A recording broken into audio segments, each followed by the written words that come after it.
Kardinali Robert Prevost mwenye umri wa miaka 69 kutoka nchini Marekani amechaguliwa kuwa papa mpya wa 267 akichagua jina la Leo wa 14, ikiwa ni mara ya kwanza kwa kiongozi huyo kupatikana kutoka taifa la Marekani.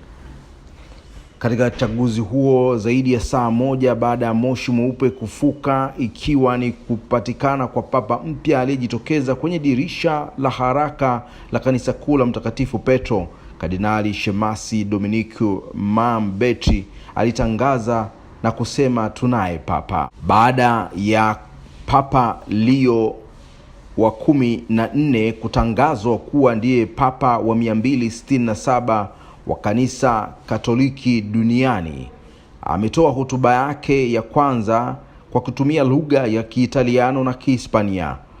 Baada ya hotuba yake ya kwanza akieleza amani iwe nani nyote, aliendelea na ujumbe wa mshikamano na maelewano.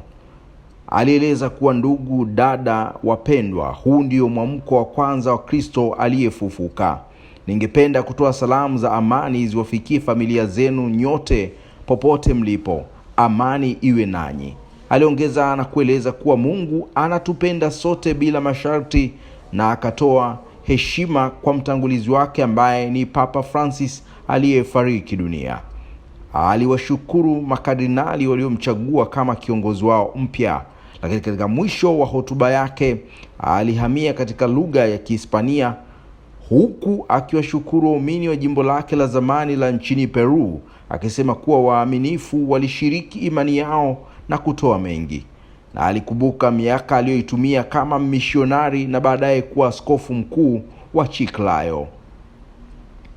Miaka miwili iliyopita, Papa Francis alimteua kuchukua nafasi ya Mark Outlet kama mkuu wa idara ya maaskofu wa Vatican, na hivyo kumpa jukumu la kuchagua kizazi kijacho cha maaskofu. Rais Donald Trump wa Marekani alitoa maoni yake kuhusu uteuzi huo, huku akituma salamu zake za pongezi kwa Papa Leo wa 14 kupitia mitandao ya kijamii. Alisema ni heshima kubwa kutambua kuwa yeye ndiye papa wa kwanza kutoka nchini Marekani. Ni jambo la kusisimua sana na ni heshima kuu kwa taifa letu. Natarajia kwa hamu kukutana na Papa Leo wa 14. Itakuwa wakati wa maana sana.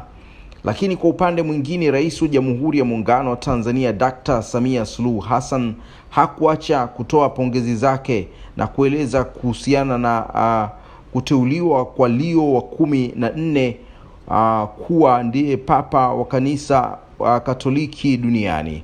Rais Samia Suluhu Hassan aliandika Habemus Papam, pongezi kwa dhati kwa Kardinali Robert Francis Prevost, Papa Leo wa 14 kwa kuchaguliwa kuwa kiongozi wa kanisa Katoliki duniani.